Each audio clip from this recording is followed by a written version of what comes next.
Hello everybody, this video goes with lesson 9 in the London folder on Microsoft Teams, and this is a lesson looking at some of the problems facing London, so some of the challenges in order for it to be a successful, well-operating city. Now, if we just look at this front screen, we have a graph here showing the population of London and how it is changing.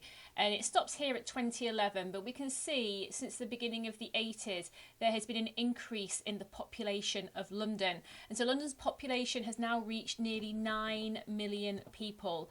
And very importantly, it's growing twice as quickly as anywhere else in the UK. So what I would like you to do for a starting point is just think about what kind of problems that might present for a city if it's growing so quickly. And for those of you that have already studied Lagos, I know some of you have and some of you haven't, but if you have, Lagos was our case study of a city in an LIC-NEE, so Lagos is in Nigeria, and I'd like you to just sort of think to yourself, where would have the most problems, where would find those problems hardest to deal with, so either the UK or Nigeria, and why that might be. Okay, so if we just look at the next slide, it's got some ideas that you might have come up with for London. So a rapidly increasing population can cause a variety of problems, including these ones here. So we've got things like a lack of affordable, good quality housing, a lack of decent, well-paying jobs. And the well-paying bit is really important. Anyone who's ever lived in London will be able to tell you it's incredibly expensive. Everything from rent to just going out for lunch, to theatre tickets or going to a bar, anything like that. So if you've got a job that's low paying, maybe you're only getting minimum wage or something like that, it's often not enough money for you to even be able to afford your rent. So a well-paying job is important in London. Pressure on school places, doctors' surgeries, dentists, that sort of thing. Lots of congestion on the road, we've already looked at that, and that leading to air pollution. The provision of enough clean water for everybody. Now, if you cast your mind back to the topic on resources that we did at school before we closed, you'll remember that the southeast of the UK has lower rain levels, and so therefore there is a lot of water stress because so many people live there. And finally, increased crime levels. You know, you probably all know from just seeing on the news the kind of gang crime there is in London, the problem with knives, especially for young people. And that often is born of a frustration, a feeling that there's no opportunity for you, your life isn't going anywhere, and there's no way you can get out of the situation that you're in. And that does often lead to an increase in crime if people feel that haven't got any hope for the future. So these are all problems London's facing. For those of you that have studied Lagos as well, hopefully you will have come to the conclusion that these problems are going to be greater in a city like Lagos for a variety of reasons, but the most important ones being the fact that Lagos is growing so much more quickly than London because of that migration, people moving from the rural areas into Lagos in such big amounts. And also simply because, you know, Nigeria is a poorer country than we are, and they simply don't have the resources to be able to deal with such an influx of people that's happening so very quickly. Now, the UK is an incredibly wealthy country, but that doesn't mean to say that we don't have serious problems in our cities. Okay, so the UK has the 5th biggest economy in the world. That means out of all the countries in the world, if you put them in order based on the amount of money that those countries were making each year, the UK is in 5th position. Okay, the country that makes the most money out of any in the world is the USA, followed then by China, then Japan, then Germany, and then the UK. So we're incredibly wealthy, and a lot of that wealth is centred around our capital city of London. But that doesn't mean that there aren't serious problems in London for some people. And that's what we are looking at this lesson, okay? We are looking at the idea of social deprivation.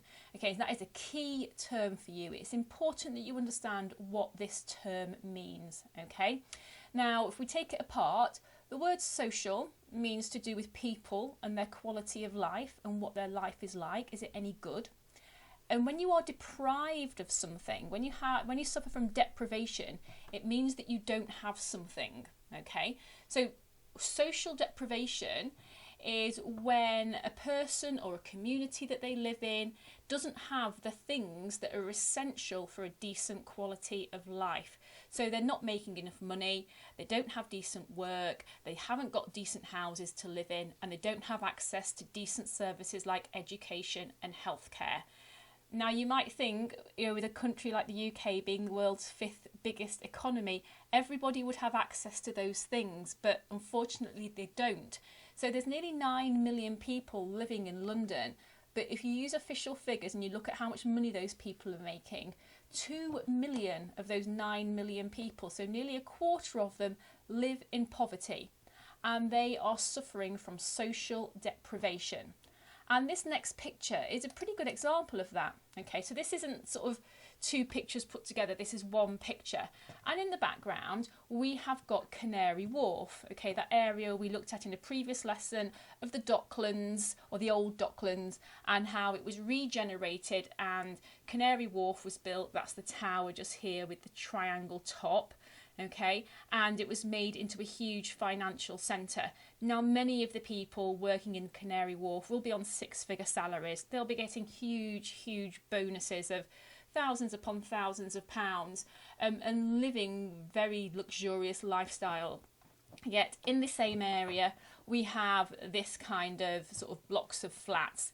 People not making anywhere near that amount of money, may be reliant on benefits to supplement their wages because their wages simply aren't enough to allow them to afford to live a decent lifestyle in London.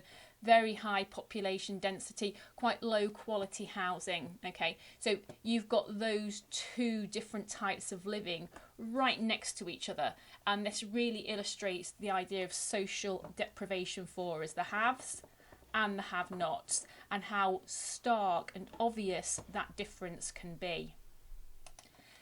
Now, the idea of social deprivation links back to this idea of having a low income, okay? People who are on a low income will be living in poor quality housing. They will generally have a lack of access to services like education and healthcare, and this will lead to ill health and lower life expectancy. And we can link all of these ideas together in a cycle, okay? So here we have a really sort of well-known idea of geography theory, and this is the cycle of deprivation. And it's trying to show how all these different types of deprivation, okay, of not having something, can all link together, and one thing causes the next thing, causes the next thing.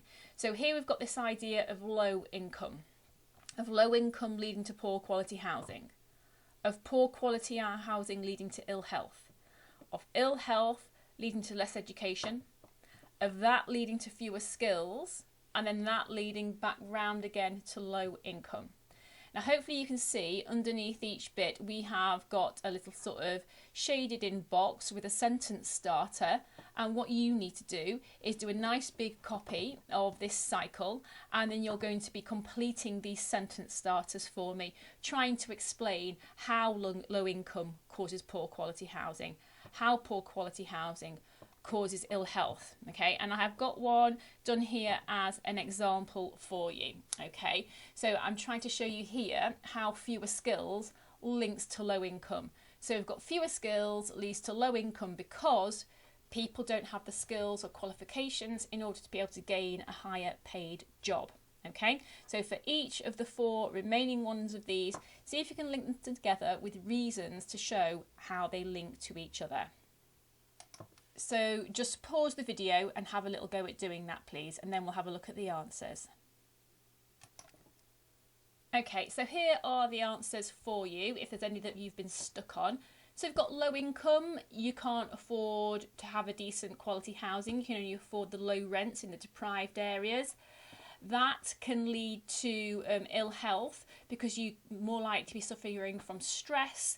The houses can be overcrowded and they can also be damp. So poor quality housing in the UK, because we have so much rain in the UK, is often damp, and that damp can make illnesses worse, especially asthma or any other kind of chest illnesses. If you're suffering from ill health, that is going to lead to less education because you're taking time off school or you're taking time off work.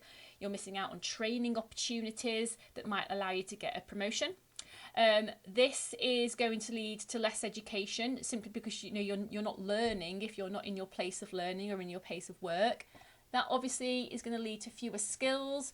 Maybe you're not getting those qualifications, you're not passing your exams, therefore you can't get a high paid job, therefore you're on a low income, and it goes round and round and round and gets worse and worse and worse. So this is our cycle of deprivation. So make sure you've got those ideas written down, please.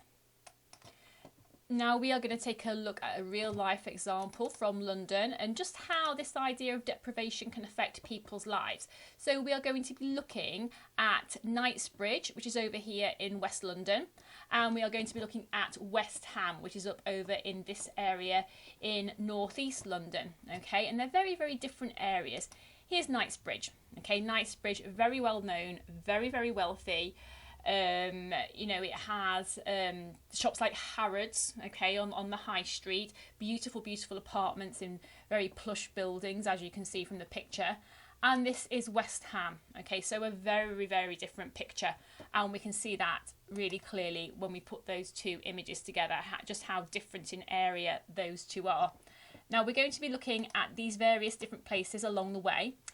And these names and figures along the bottom follow the order of the dots. So we have got Knightsbridge, Hyde Park Corner, Westminster, London Bridge, Bermondsey, Canary Wharf, North Greenwich, Canning Town and West Ham. And the figures beneath each of these place names here, these are the life expectancies for the people who live in these places. So this is how long these people are expected on average to live. And if we look at Knightsbridge, people are expected on average to reach the ripe old age of 90.